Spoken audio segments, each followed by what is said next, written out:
Hello po mga kababayan, kamusta po kayong lahat? And once again, welcome back to another episode of Simply Talkies Vlog.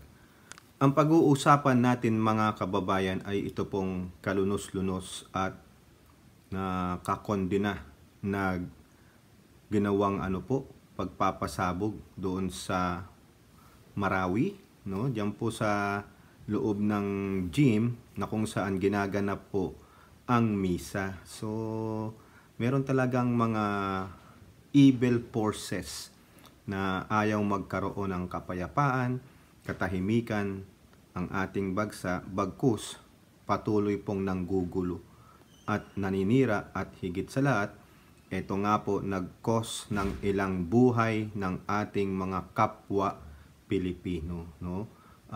Ako po ay nakikiramay sa lahat po ng pamilya ng biktima at mga na-injured doon. Sana po mahuli po ang mga ito at mapanagot, at kung maaari lamang, no, gawin na rin po sa kanila yung ginawa nilang kalunos-lunos, karumal-dumal na pagpapasabog po dyan. No, bago po ang lahat, i-flex po natin itong Haya Nature Resort. For more details, punta lang po kayo sa kanilang Facebook page. At ganun din po tayo magpapasalamat sa lahat ng ating channel members, followers, subscribers at nanonood ng ating mga videos.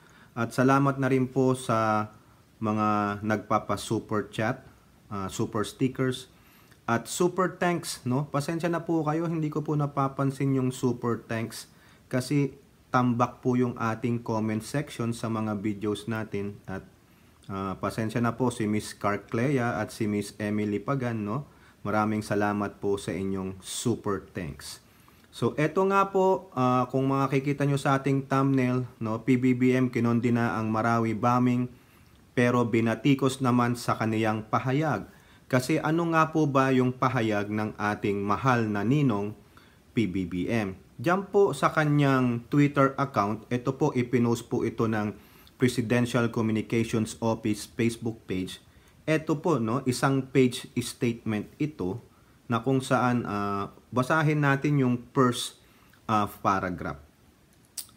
Quote, I condemn in the strongest possible terms the senseless and most heinous acts perpetrated by foreign terrorists upon the Mindanao State University and Marawi communities early this Sunday morning.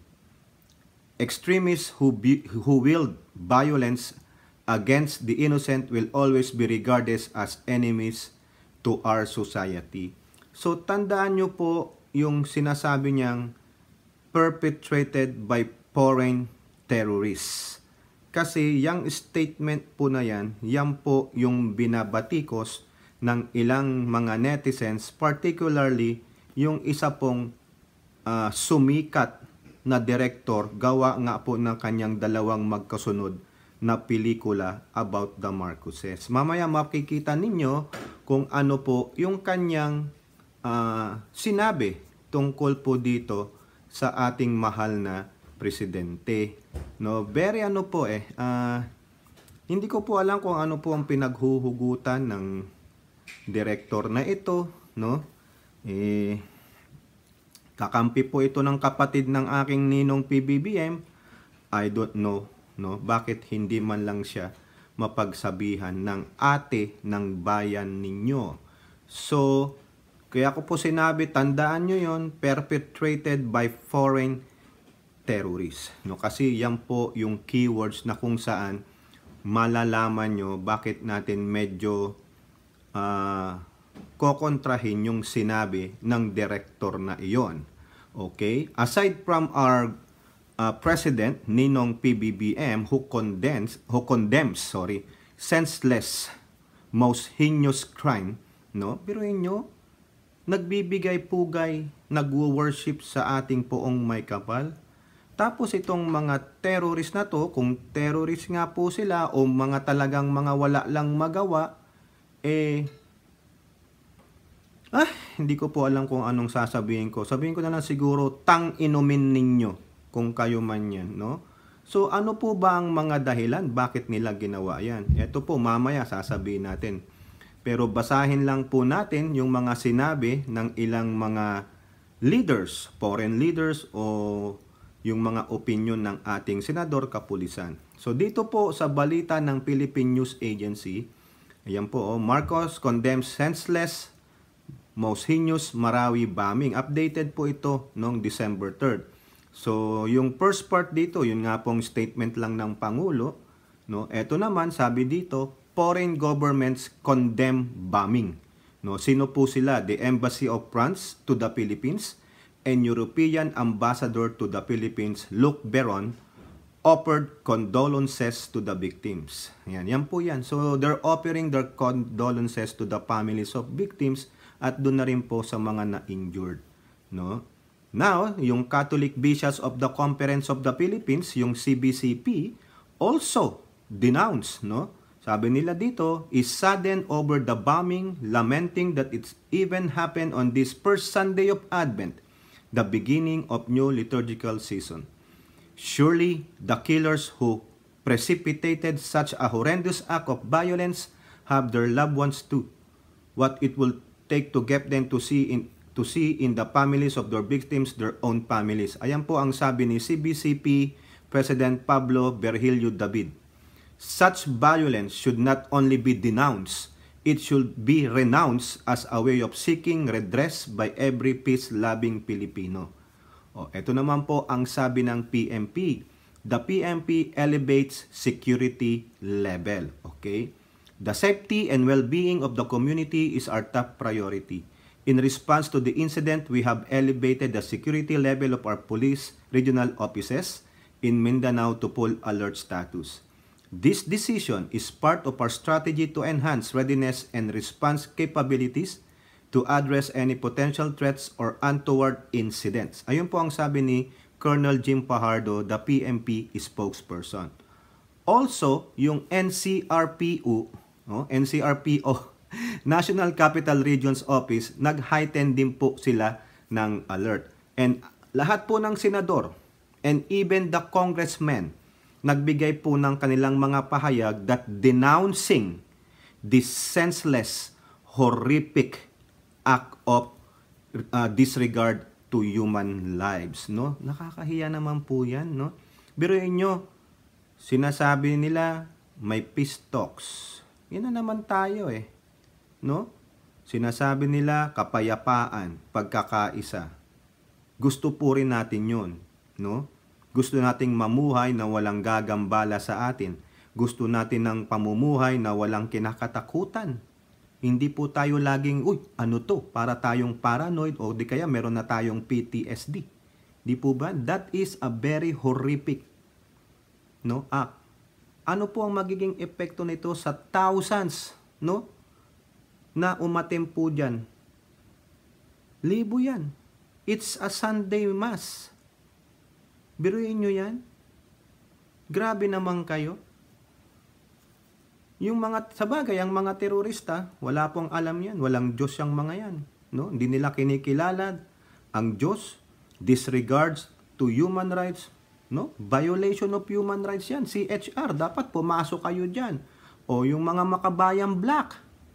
O, Hontiveros. Wala pa po ako naririnig na statement ni Hontiveros. Mga progressive group, what you gonna do? CHR, wala. Ang nababasa ko lang po ng mga kumukundi na dyan, syempre, alam nyo na, si Robin Padilla, si Bato, si Mig Subiri, si Hataman, yung congressman, si Rufus Rodriguez, pero itong mga grupo na progressive groups, the likes of Makabayan, Black, nasaan kayo? Nasaan ang statements ninyo about this? No? This is a terrorist act. Why can you not condemn that? Ang dami pong namatay. So parang nababalitaan ko 11 and how many are injured. Also, the effect of this to those non-injured.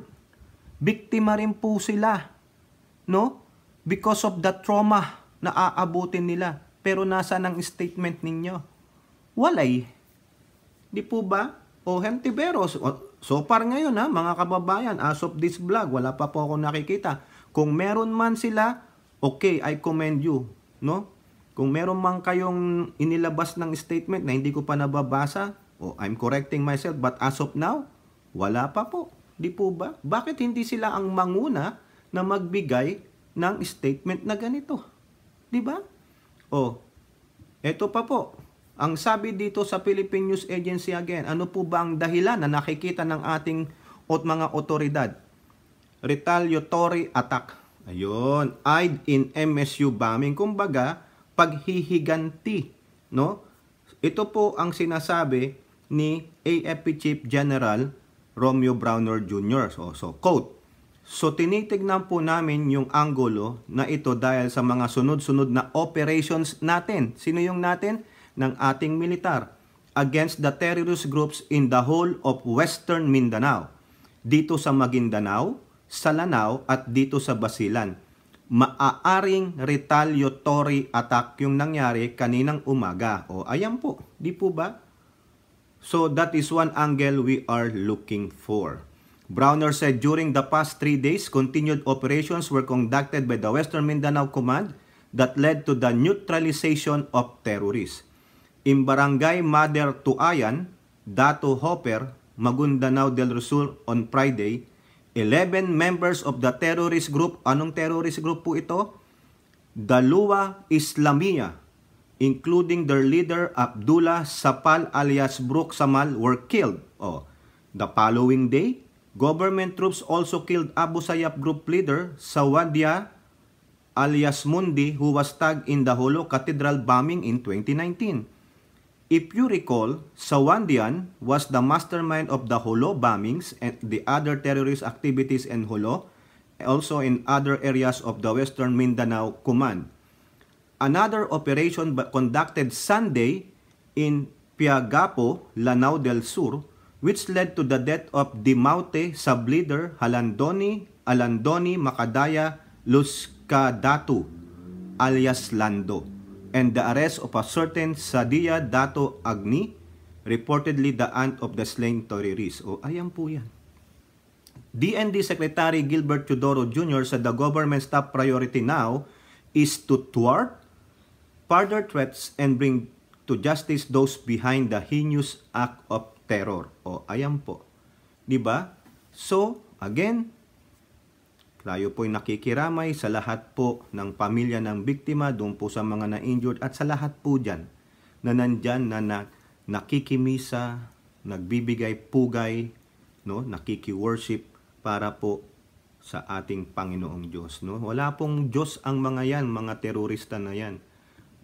Eto ngayon, tatandaan natin, yung sinabi ko sa inyo kanina na perpetrated by foreign terrorists. Yun po yung sa nakalagay sa statement ng ating Pangulo. Paano niya po nalaman yan? Hindi naman siguro sa aking opinion maglalabas o magbibigay ng statement si Ninong PBBM kung wala pong intelligence, walang data gathering, walang report ang ginawa ang DND sa kanya. Kung baga, nagbigay na lang baka agad siya ng statement na ganon without consulting the NSC o si National Security Advisor Eduardo Año, si OPA Pro Secretary Galvez at si DND Chief Teodoro. Basta-basta lang, ito, foreign terrorist ang may gawa niyan. Hindi po. Di ba? It is based on the report that was gathered by his cabinets and relayed to him. Sino po nagsabi na may foreign element o foreign terrorist yan? Ito po, Philstar sa headlines, strong indications of foreign element in Marawi bomb attack, DND. Philippine authorities said Sunday that there were strong indications pointing to the involvement of a foreign element in the deadly bombing at Mindanao State University in the Muslim majority city of Mindanao. Ayan, kinokondi na ulit ng ating Pangulo, di ba? In a briefing, kita nyo in a briefing, Defense Secretary Gilbert Teodoro Jr. said that there was a strong evidence of a foreign element being involved in the attack. Teodoro, however, refrained from disclosing information about the potential perpetrator to avoid hampering ongoing investigations by the Philippine National Police and the Armed Forces of the Philippines. When asked about whether the unidentified fatality was the foreign element?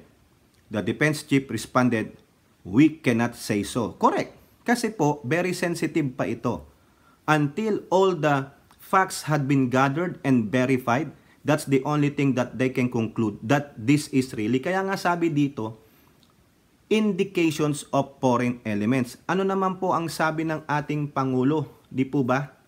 Ang sabi ng Pangulo, perpetrated by foreign terrorists.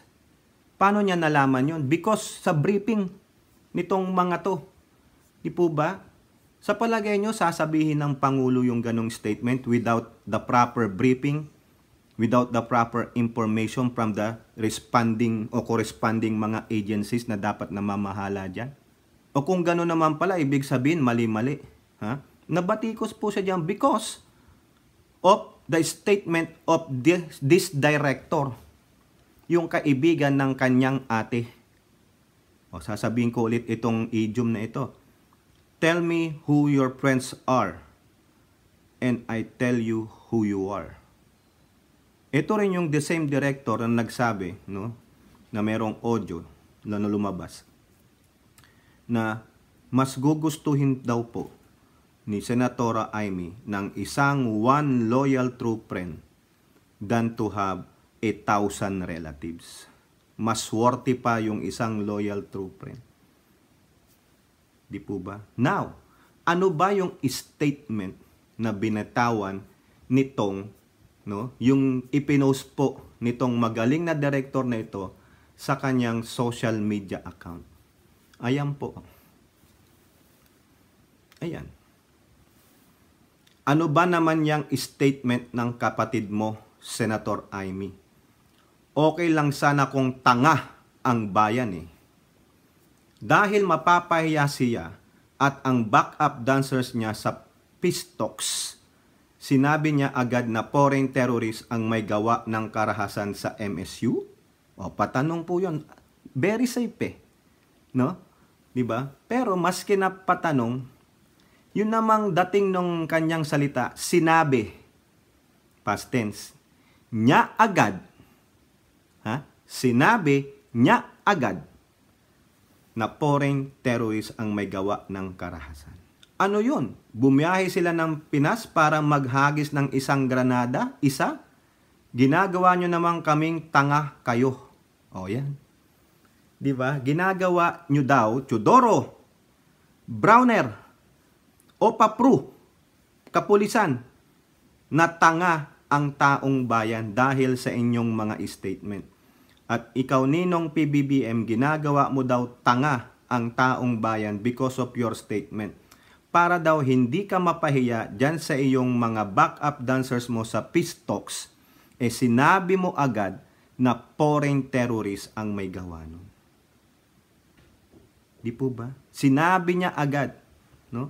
Sa palagay mo ba, Director Daryl, hindi masasabi yan ng Pangulo kung walang briefing sa kanya? At yung mga nag-briefing sa kanya, mas magaling ka pa ba sa kanila? Ikaw ba may sariling intel gathering? O nakukuha mo lang yan sa iyong best friend na si Senator Amy Marcos? Bakit masama bang magsabi na foreign terrorist? Ang dami pong foreign terrorists na nandyan sa bansa. Hindi lang sa lugar ng Mindanao. They are scattered. Yung ipa dyan is sleeper cells. They're not yet active. Kung sinasabi nyong nasawatayan ng inyong Panginoong Duterte, the once and mighty, powerful fallen from grace, Rodrigo Duterte, hindi. Kung nasawatayan, bakit nandyan pa sila? Di po ba? Bakit noong 2019, hindi nila nahuli yung mastermind sa Hulo bombing? Diba? 2019 yon, kailan umalis si Duterte? 2022. Naubos ba? Hindi. Masababang sabihin na foreign terrorists based on the evidences that they have find out. Binasa natin sa inyo. Sinabi yan ni DND Chief. Ha? Diba? Based on the data, the evidences that they have gathered. Ayan o. In briefing, Defense Secretary Gilbert Teodoro Jr. said that there was a strong evidence of foreign element being involved in the attack. Di ba? Strong evidence. Ikaw, ano ang ebidensya mo? Na bakit mo sinasabing, ang tanga-tanga? Parang sinasabi mong ang bobo ng Pangulo. Paano mo nasabing ganyan yan? No? Ano ba naman yung statement ng kapatid mo, Senator Amy? Okay lang sana kung tanga ang bayan eh. O baka ikaw lang yung tanga. Di po ba? Ano ang basis mo? Bakit mo sinasabing mali? No? Hindi naman yata foreign terrorist yan. Bakit nag-ura-uradang nagsalita ng ganong statement ang Pangulong BBM? Dahil ba mapapahiya siya? No way! Hindi yan ang dahilan at para mapahiya. Sa peace talks, nagaganap na ba ang peace talks? Di po ba?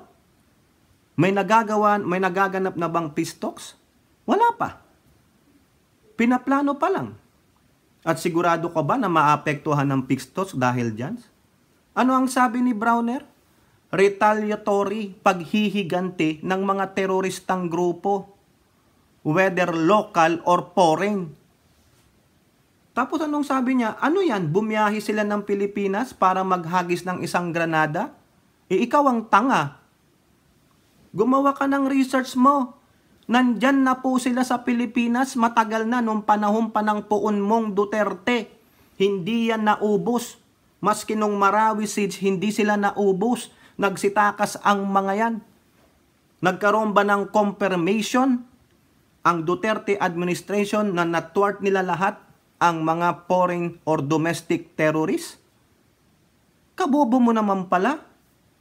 Di ba? And there are elements, indication of elements na foreign involved na terrorist. Bakit? Pwede naman silang mag-command. Di ba? Kabobo naman ito. Makapagbigay ka lang ng maling naratiba para siraan ang Marcos administration, gagawin mo. Gagamitin mo pa ang Senatora Amy. Sa bagay, si Senatora Amy, hindi naman ito mapagsabihan dahil besi-besi siya la. Tandaan ninyo, no? One loyal true friend is worthy than 10,000 relatives. O di ba? Sinabi yan. Si Daryl Yap na sinabi daw nung ate ng bayan ninyo. Tama, mali. Senator Amy Marcos, ano yung sinasabi mong wag niyong ganyanin ang ading ko? Di ba? Sinabihan mo yung mga politiko, whoever na bumabati ko sa kapatid mo, bakit hindi mo mapagsabihan ang direktor na ito? Dahil ba sa kaibigan mo? Na pinipilit na sirain ang kapatid mo? Ano na yung sinabi mong wag niyong ganyanin ang ading ko? O di ba paninira yan? Nagbibigay ng naratiba? Alam niyo ba kung anong mga sabi sa comment section yan? Nasaan na ang intelligence span mo, Blengbong? Di ba? Nasaan daw ang intelligence span? Tingnan nyo, the malicious. Nagsanga-sanga na. Sa palagay nyo mga kababayan, magbibigay ba ng ganong statement ang Pangulo na sinasabing perpetrated by foreign terrorists nang wala siyang natatanggap na intel from the different agencies na involved sa investigasyon niyan? Sa palagay nyo ba, bigla-bigla na lang magsasalita ang Pangulo nung nangyaring pagsabog, an hour after, sasabihin niya, these are the elements that are involved in that horrific, senseless bombing in dun sa university na yon sa Marawi? Hindi, di ba? You need a thorough investigation. Tingnan nyo, kailan siya nagbigay ng statement? Hindi naman kaagad 30 minutes lang, 1 hour lang. Di po ba, mga kababayan? Ang tindi nang magbigay ng kabalastugan itong direktor na ito. Kababayan ko pa man din itong taga Sambales Director Daryl Yap, research muna. Bago ka magbitaw ng ganyan para lang siraan ng presidente is not good. Isa ka sa mga destabilization na kasapi Naninira ka That is a very malicious even though na pagtatanong. Di po ba? Nagtatanong ka nga pero malicious pa rin. Di ba? Biruin mo, pupunta daw ng Pilipinas ang mga foreign terrorists. Nandyan na nga sila eh. Ulitin ko, hindi naman yan naubos. Nagsilikas ang mga yan. Eh yung mga kasamaan mo ng mga Duterte natin, si Robin Padilla, walang sinasabi dyan eh. They are still waiting for the final investigation. Pero sa initial report, there are signature footprints of foreign elements. And what are those foreign elements? Therefore, it's a foreign terrorist. Diba? Tulad nung sa Israel-Hamas war. O, anong gusto mo? Local? Eh gusto nga ng kapayapaan na ng mga MILF, MNLF eh. O, yung Abu Sayyaf na neutralize. Di po ba? O bakit gusto ng kapayapaan ng MILF at MNLF? Eh binigyan po sila ng amnestia eh. Proclamation 405 and 406. Di po ba? O bakit pa sila gagawa ng ganyan? To derail the peace talks? O nasaan ang ebidensya, Mr. Darrell Yap, na para hindi mapahiya ang Bongbong administration sa peace talks? Gagawa sila ng ganyan? Asan ang ebidensya mo? Wala. Kundi ito, ngaw-ngaw lang. Ang galing niyang mag-analyze, mga kababayan. Kasi nga, ang backup niya ay ang ate ng bayan. Baka naman, tatanong na rin lang naman ako, baka naman, Senatora Amy, ito ay mga attack dog mo laban sa iyong kapatid. Di po ba? Baka ang pasad mo lang ay wag niyong ganyanin ng ading ko. Minamasama na oh. Yung kapatid mo sa kanyang statement, ina-assure ng Pangulo ang sambayan ng Pilipino, pinapakalma. No, binibigyan ng suporta. Pero ito, attack dog mo, nagkakalat ng hatred and disinformation and disunity. Ano ang panawagan ng inyong BP, Sara Tamilmil Duterte? Maging mahinahon, magkaisa. Pero mukhang hindi ginagawa ng mga supporters ninyo. Di po ba? Anong klaseng merong klaseng kaibigan meron ka, Senatora Amy? Mukhang buang bibig mo lang yung wag nyong ganyanin ng ading ko. Ba't hindi mo pagsabihan ito? Di ba? Sa bagay, karapatan naman ng direktor yan, hindi natin sinusupil, pero on this part, this is part of disinformation, mga kababayan, paninirang puri po yan. Sa aking opinion ha. Dahil daw mapapahiya siya at ang backup dancer niya sa peace talk, sinabi niya agad. Sinabi niya agad ha. O, agad-agad yun. Immediate. Hindi naman kaagad-agad nagbigay ng statement, mga kababayan, ng Pangulo. Yung 30 minutes, 1 hour after, nagbigay ka na kaagad ng statement. And that is not credible. Kailangan i-verified maigi. O, napaka-malicious naman ito, maski na nagtatanong ka naman direct, wag naman ganyan. Sabi nyo nga, nation building tayo eh. Bakit hindi niyo lang talaga antayin? Bakit niyo na lang suportahan yung ating Pangulo? Yung insinuation ka pa na baka mapahiya siya sa kanyang peace talk. Wala pa naman nagaganap na peace talk eh. Diba? Kung ano-ano lang yung ini-insinuate nyo just to destroy the Marcos administration at pagkawatak-watakin ang mga Pilipino, you are sowing a disinformation. Nang siopaw naman, mga kababayan. Kung hindi maalam sa politika, wag na. Mag-entertainment na lang. Pero mga kababayan, karapatan niya yan kasi nakapatong siya sa kalabaw niyang si Amy Marcos eh. Pero nyo, wag niyong ganyanin ang ading ko. Putik.